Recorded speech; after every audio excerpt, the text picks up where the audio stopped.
Emotional manipulation is a form of psychological influence or control that one person exerts over another by using various tactics to exploit, deceive, or undermine the victim's emotions, perceptions, and behaviors.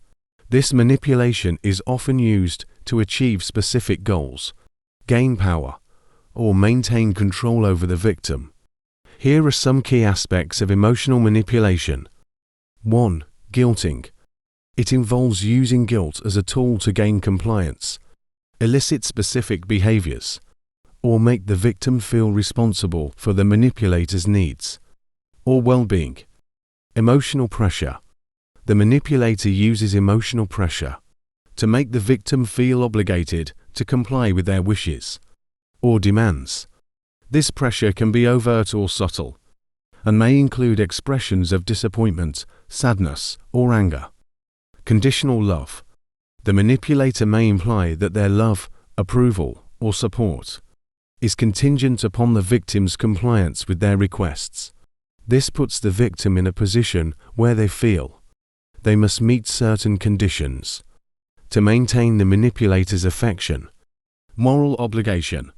Guilting often involves invoking a sense of moral or ethical duty. The manipulator may frame their request as something the victim should do, or as the right thing to do, creating a moral obligation for the victim. Exploiting empathy. Manipulators target the victim's empathy and compassion by portraying themselves as vulnerable, in need, or suffering. They exploit the victim's natural desire to help or alleviate another's pain. Playing on insecurities. Emotional manipulators may use the victim's insecurities or fears to create guilt. They might say, "You're the only one who can help me," playing on the victim's fear of letting someone down. Fear of abandonment. Manipulators often use the threat of abandonment or withdrawal of affection to create guilt. The victim may fear that saying no will lead to rejection or emotional distance. Blame and responsibility.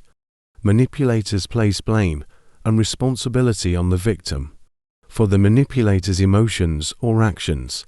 This can make the victim feel guilty for situations that are beyond their control.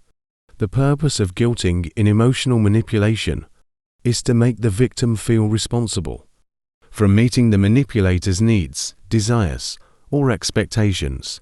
It creates a sense of obligation that can be used to gain compliance or control over the victim.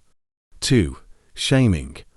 This manipulation technique involves using shame to undermine the victim's self-esteem and self-worth. Criticism and judgment. The manipulator consistently criticizes and judges the victim's appearance, behavior, choices, or character. This criticism can be overt or subtle, but is always intended to create feelings of inadequacy. Comparisons. The manipulator may make unfavorable comparisons between the victim and others, often implying that the victim falls short in some way. This can include comparing them to others who are perceived as more successful, attractive, or accomplished. Guilt and blame. Shaming often involves making the victim feel responsible for the manipulator's negative emotions or actions. The manipulator may say things like, "Look what you made me do," or "You should be ashamed of yourself." Body shaming.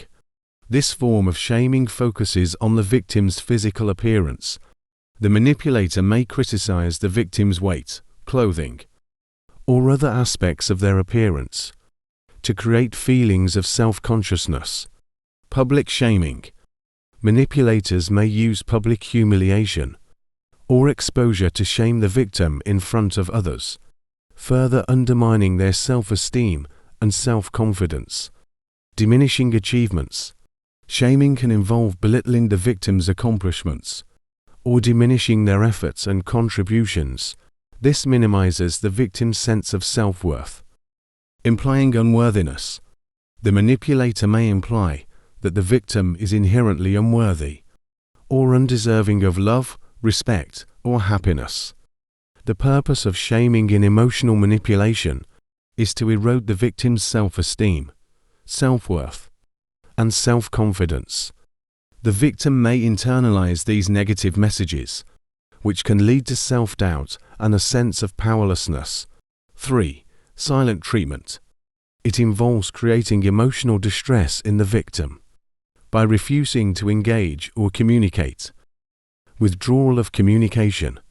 The manipulator intentionally stops talking, texting, or otherwise communicating with the victim. They may ignore messages or avoid eye contact and conversations. Emotional withdrawal. The manipulator not only withholds verbal communication, but also emotional support, affection, and attention. This emotional withdrawal can be highly distressing for the victim. Isolation and exclusion. The silent treatment can make the victim feel isolated and excluded. The manipulator may act as if the victim is invisible or non-existent, which can be emotionally painful. Punishment. The silent treatment is often used as a form of punishment. The manipulator may use it to make the victim feel guilty for something they've said or done, or to gain control over the victim's behavior. Power and control. The manipulator gains a sense of power and control over the victim. Through the use of silence, the victim may become anxious, wanting to regain the manipulator's approval or affection. The purpose of the silent treatment in emotional manipulation is to exert control over the victim, punish them for perceived wrongs, and create emotional distress and anxiety. The victim may feel compelled to apologize, change their behavior, or seek the manipulator's attention, giving the manipulator power in the relationship. 4. Emotional blackmail. May threaten to reveal sensitive or embarrassing information about the victim to gain compliance or silence opposition. Threats. Emotional blackmail often includes explicit or implicit threats.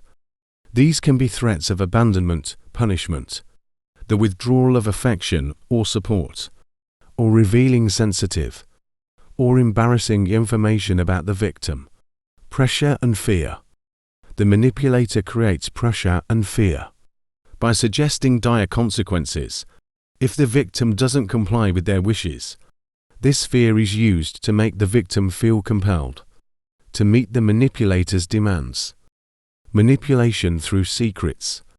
The manipulator may threaten to reveal sensitive or embarrassing information about the victim. This can create fear and anxiety, making the victim more likely to comply with the manipulator's wishes. Using the victim's values. Emotional blackmail may exploit the victim's values, beliefs, or sense of duty. The manipulator may suggest that complying with their demands is the right thing to do, or that it aligns with the victim's values. The purpose of emotional blackmail is to gain control over the victim's behavior or decisions by creating emotional pressure, fear, guilt, and obligation. It can be a way for the manipulator to get what they want, maintain power, or avoid facing consequences for their actions. 5. Pity play. Where one person portrays themselves as helpless, vulnerable, or suffering to gain sympathy, support, or compliance from others. This tactic relies on evoking feelings of pity or empathy in those who witness or are targeted by the manipulator's behavior. Portraying helplessness. The manipulator often acts as if they are incapable of taking care of themselves or handling a situation. They may use body language, expressions, and words to convey their supposed helplessness. Seeking sympathy. The manipulator seeks sympathy and support from others by emphasizing their suffering or distress. They may exaggerate their difficulties or challenges to elicit a strong emotional response. Appealing to emotions.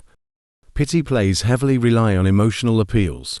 The manipulator uses emotions, such as sadness, despair, or fear, to make others feel sorry for them.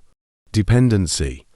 The manipulator may act dependent on others, making it appear as though they need assistance or care. This creates an expectation that others should step in to help, creating obligation.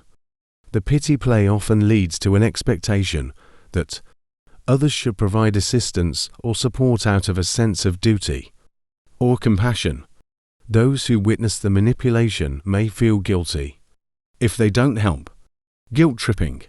The manipulator may use guilt as a way to make others feel responsible for their well-being or happiness. They might say things like, "If you cared about me, you would help."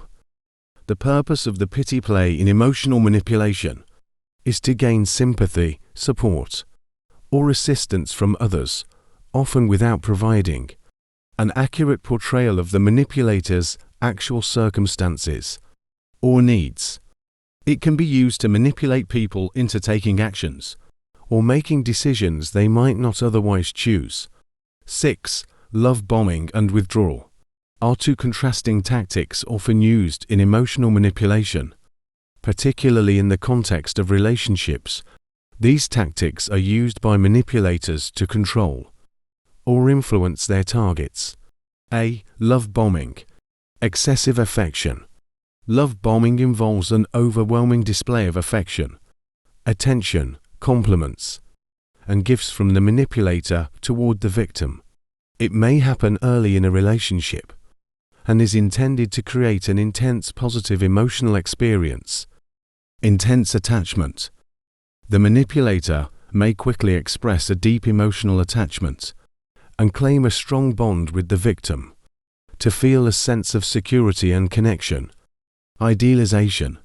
Love bombers often idealize the victim, portraying them as perfect or the one true love.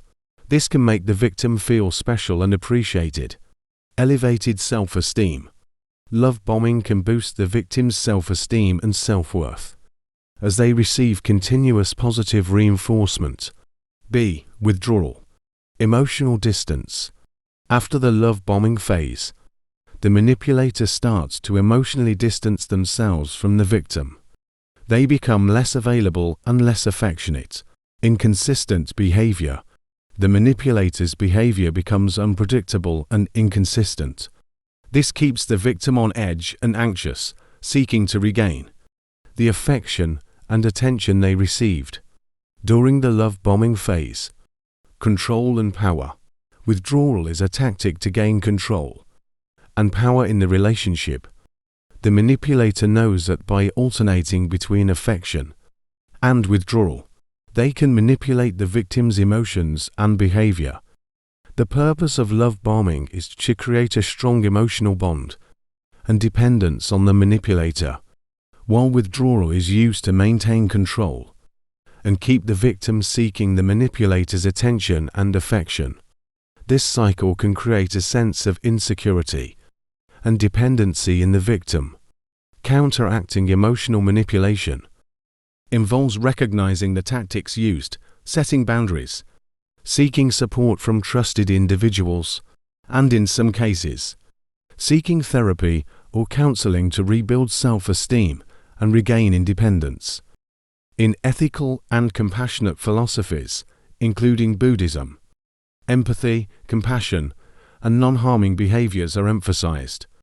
Manipulative tactics, like emotional manipulation, are seen as harmful and contrary to these principles.